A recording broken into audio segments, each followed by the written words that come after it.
আসসালামু আলাইকুম। কেমন আছেন সবাই? আলহামদুলিল্লাহ আমি ভালো আছি। আমি বর্ষাকালে আমার ছাদটাকে দেখতে এসেছি। এতদিন এই কদিন এত বৃষ্টি হয়েছিল যে বৃষ্টির কারণে ছাদে আসা অসম্ভব ছিল। তো আমি ৫ দিন পরে ছাদে এসে দেখি বর্ষার বৃষ্টিতে গাছগুলো কেমন সবুজ হয়ে গেছে। আর এই যে পেয়ারা গাছে পেয়ারা ধরেছি, ২টা বড় হয়েছে কিন্তু এখন খাবো না। আগে আমার বর আসুক তারপর খাবো। আর এই যে আমার পুঁইশাক গাছগুলো এত সুন্দর হয়ে মেলে ধরেছে নিজেকে।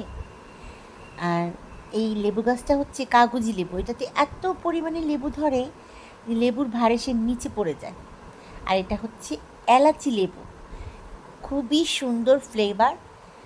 আর করলা গাছটা মরে যাচ্ছে কারণ এটা অনেক করলা আমাকে দিয়েছে, অনেক খেয়েছি আলহামদুলিল্লাহ। আর এই যে একটু ঘুরে দেখলাম, না গাছগুলো খুব সুন্দর হয়ে আছে, কোনো গাছ মরেনি। তো এটা হচ্ছে একটা মিষ্টি কুমড়া গাছ, এটাতে কিছুই আসেনি কিন্তু সবুজ হয়ে আছে। আর এই যে যখন আম শেষ পর্যায়ে তখন আমার গাছে আম ধরছে, একটা আম ধরেছে আর মুকুল। আর আজকে ভাবছি একটু কলিজা ভুনা করব। কলিজাটাকে ভালো করে ধুয়ে আমি সেদ্ধ বসিয়ে দিয়েছি। এটা ভালো করে সেদ্ধ করে পানি ফেলে দিয়ে তারপরে এটাকে রান্না করব। এদিকে আমার বাবু ধরছে, 2জন আম্মু আমরা নুডলস খাবো, তাই ঝটপট এই নুডলসটা তাদেরকে দিয়ে দিলাম, একটু গরম পানির মধ্যে দিয়ে তাদেরকে দিয়ে দিলাম। আর এই যে আমি কড়াইতে প্যানের মধ্যে আমি সাদা তেল দিয়ে দিলাম, তারপর এখানে আমি একটা তেজপাতা আর একটা দারুচিনি দিব। আর আমি এই কলিজা ভুনাটাকে সম্পূর্ণ বাটা মশলা দিয়ে করব, বাটা মশলা বলতে পেঁয়াজ, আদা, রসুন, এলাচ, দারুচিনি সব কিছুকে আমি একসঙ্গে ব্লেন্ড করে তারপর এটাকে আমি বাটা মশলা দিয়ে রান্না করব।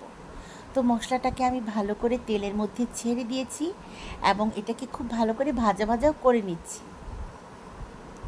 তো মশলাটা যখন ভাজা ভাজা হয়ে যাচ্ছে, এটাকে যখন আমি লাড়াচাড়া দিয়ে নিচ্ছি, তখন এটা থেকে খুব সুন্দর একটা ঘ্রাণ বেরিয়েছে।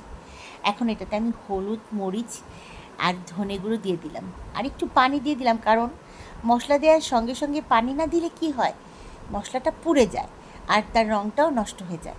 কিন্তু দেখেন, মাশাল্লাহ, আমার মশলার রঙটা কিন্তু খুবই সুন্দর এসেছে। তো এখানে আমি খুব ভালো করে মশলাটাকে কষিয়ে নিব। আর একটুখানি লবণ দিব, আমি না লবণ দিতে ভুলে গিয়েছিলাম, কিন্তু লবণটা দিয়ে দিব এখনই। তো এই যে 1 চামচের একটু কম আমি লবণ দিয়ে দিচ্ছি। তো এই লবণ দেওয়ার পরে ওইটাকে আমি ভালো করে নেড়ে চেড়ে দিচ্ছি, এই লাড়াচাড়া দিয়ে নিচ্ছি। তারপর এখানে আমি ভালো করে ধুয়ে রাখা কলিজাগুলোকে দিয়ে দিচ্ছি। তো কলিজাগুলো দেওয়ার পর এটাকে ভালো করে লাড়াচাড়া দিয়ে নিলাম। এখন এটাকে ঢেকে দেব। তো ঢেকে দেওয়ার পর এই যে আমার কলিজা ভুনার ফাইনাল লুক। আজকে এটা আমি আমার বাচ্চাদের জন্য করেছি। সবাই ভালো থাকবেন। সবার যদি আমার ভিডিওটা একটু ভালো লেগে থাকে, প্লিজ একটা লাইক, একটা কমেন্ট করতে ভুলবেন না। আমি বুঝি না, সবাই যখন আমার ভিডিওটা দেখে একটা লাইক দিলে কি হয়, এত হিংসা কেন সবার মনে? ভালো থাকবেন। আল্লাহ হাফিজ। আসসালামু আলাইকুম।